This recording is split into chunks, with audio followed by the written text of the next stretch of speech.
सविता पाटील. सविता पाटील जळगाव चॅनलमध्ये तुमचं स्वागत आहे.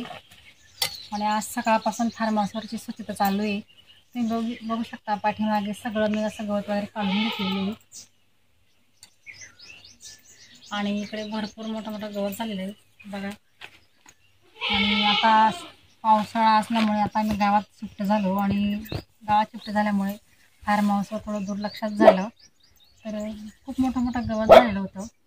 आणि दिनेशचे पप्पा मला बोलले की थोडं आता शेतात विकत झालेलं जर निंदणं वगैरे तर आता फार्महाऊसवरची पण स्वच्छता करून टाक. तर आज सगळंच साफसफाई सुरू आहे. आणि बघू शकतो किती मोठं गवत झालेलं होतं.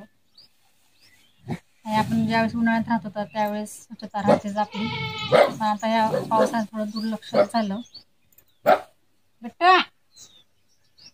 बिट्टू बोले तर बिट्टूला काहीतरी तिकडे दिसतंय आणि तुम्हाला सांगतोय. तर तो असं अजून म्हणून त्याला काही आवाज देत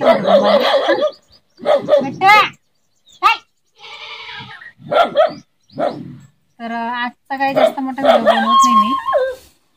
तर आजचा व्हिडिओ मला कसा वाटला फार्महाऊसवरची साफसफाईचा तर कमेंट बॉक्समध्ये नक्कीच सांगा.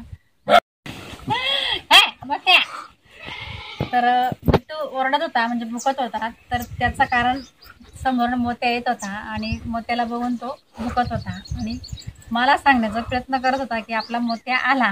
तर बघा तो दौड आला आणि कसा आम्हाला लटकतोय. बस बस जा इकडे जा जा पण जा तिकडे. तर आजच्या व्हिडिओ कमेंट बॉक्समध्ये नक्कीच सांगा. बस बस बस बस बस बस जा मग जा जा जा जा जा पळ पळ पळ. जसा माझ्या अंगावर शेळ्या आहेत तसेच माझे सुद्धा मोत्याने बिट्टू अंगावरचा माझा सासूला लागला माहिती नवीन असाल तर माझ्या चॅनल सबस्क्राईब करा, शेअर करा, लाईक करा आणि माझ्या चॅनलला सपोर्ट करा. धन्यवाद.